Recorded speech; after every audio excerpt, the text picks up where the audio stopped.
Hi, good morning. I'm Alicia Nodeman, author of the book Don't Be a Stranger, a self-help book all about basically connecting with other people and making more positive first impressions. And I thought that this was a really timely time to hop on and talk about how we can still connect with strangers given what's happening right now with our economy and the COVID virus. And I know a lot of people are really scared. Businesses are really struggling. Some people are getting laid off, and it's just a really sad and frightening time. And yet it also poses an opportunity to do things very differently than we ever have before.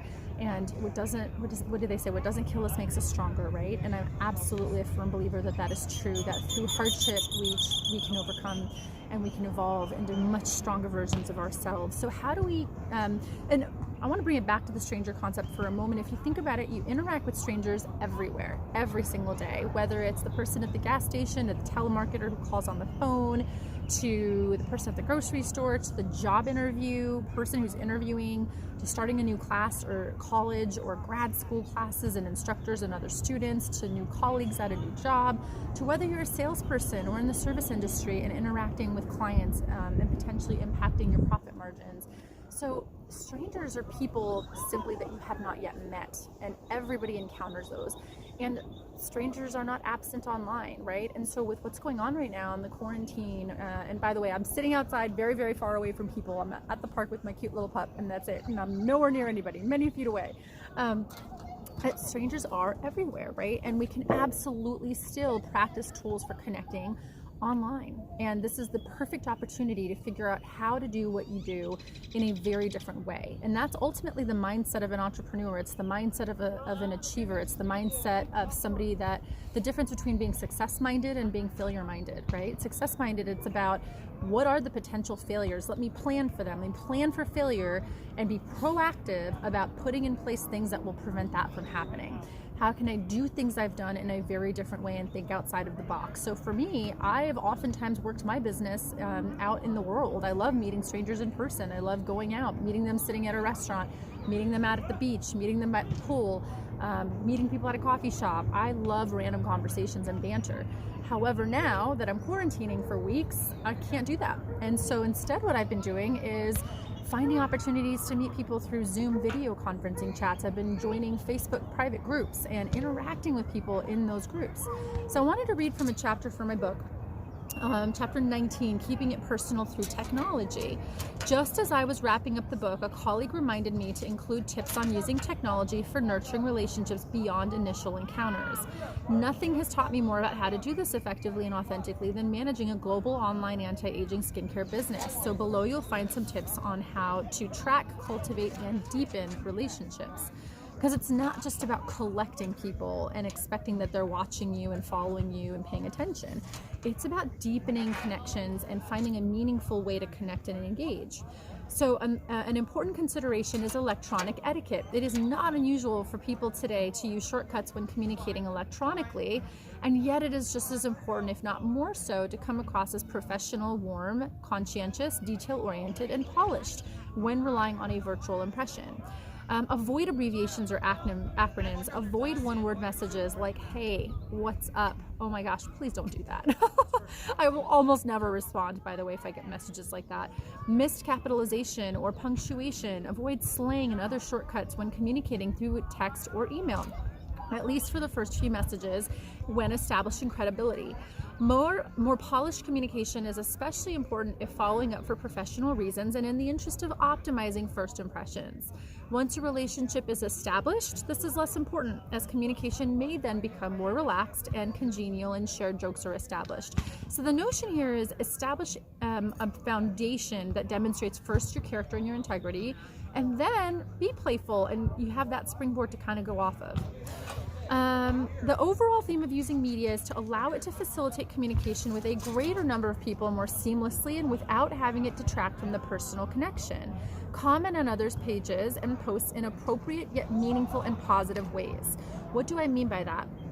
It is not unusual for random new Facebook requests or just people in your Facebook or social media world to simply like your posts, right? Just like. And that kind of just feels like they're creeping behind the scenes if they never actually comment or engage with your material. So the liking of posts does not build relationships. It certainly lets people know you're watching, But that may or may not be comforting, right? I may not want somebody in my world who only likes and never actually engages, because I'm wondering, what are they doing? What are they thinking? What are they, what is their evaluation? What is the purpose in my world? What is their intention? And so comment in meaningful ways. And when I say positive, healthy, and meaningful ways, please don't just comment on someone's appearance. That just seems creepy, right? If you comment on my physique or something that's physically drawn, that does not leave me feeling good, because it feels objectifying. And so meaningful is comment on what is being said. Comment on a feeling, a healthy feeling, like I feel inspired, I feel excited, I feel joy when I see you pop up on my screen. Comment on the feeling, comment on the substance of what is actually being shared.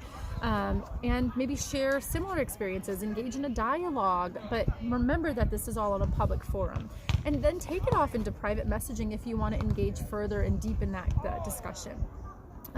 Be very mindful too, by the way, of reaching out one-on-one, getting to know people, leaving public opinions and just opinions around politics and religion. I would really recommend leaving that off of your social media. It can be very divisive in your network. You have no idea who you might potentially be off-putting or offending. There are people in my social media world that I absolutely love, adore, and respect, who have posted things and they probably have no idea that some of the things they've posted have been really actually quite offensive and hurtful and damaging in the foundation of the safety of our relationship, knowing that they feel or think or support things that are really counter my cultural background, counter who I am as a person. And so it's very important to think about, could I possibly be offending people with these particular posts? That doesn't mean you don't have a right to your opinions, absolutely. But know your audience, and if on social media you have hundreds or thousands of people, or people that you just don't know on an intimate one-on-one level, then you could potentially be actually damaging a lot of relationships and not even knowing it.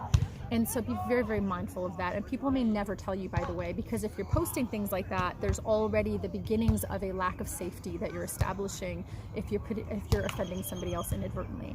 So see how you can support other people and and before you turn to them to support your cause. And I'll tell you what, when I first got into business, I probably did this, and I feel so awful about it now, years later, with hindsight, right? The benefits of hindsight. But when I first got into business, I was so excited about everything my business was doing for me. I was excited about our magical products and the results you get. I was excited about what the business opportunity could do and how it was changing my life, and just wanting to be able to do that for other people, and wanting to be a change agent for somebody who could use that help and that support and that inspiration. But it can be very off-putting when it's coming out of nowhere, or when it's the first message I've sent in months or years, or when it's the first message I've sent at all. And so now, 3 years later, with many, many, many hard lessons under my belt, that's one of the life lessons I've gotten from business, right? Is make sure it's about them, not you. A life lesson that I love is goes by the acronym of TINY, their interests, not yours. So compliment the person on something that has nothing to do with you. And so the secret in fostering powerful connections that persist beyond initial encounters is letting people know that they're unforgettable for something that in no way benefits you. So remember to ask yourself, how do I want to be remembered? So the last point I do want to make before I wrap up is brand yourself online in the way that you want to be thought of. And so for me, I want to be thought of as somebody who's inspiring, uplifting, funny, witty, enjoys comedy and humor, loves travel, and loves spending my time participating and engaging in charity events and giving back, and just wanting to be a positive influence. And then also for my business. You'll seldom see me post on my psychology world. There's reason for that, because I don't want to invite a lot of attention or having people message me what feels like uncomfortable boundary violations, where they're asking me to basically do therapy through Facebook. That doesn't feel good.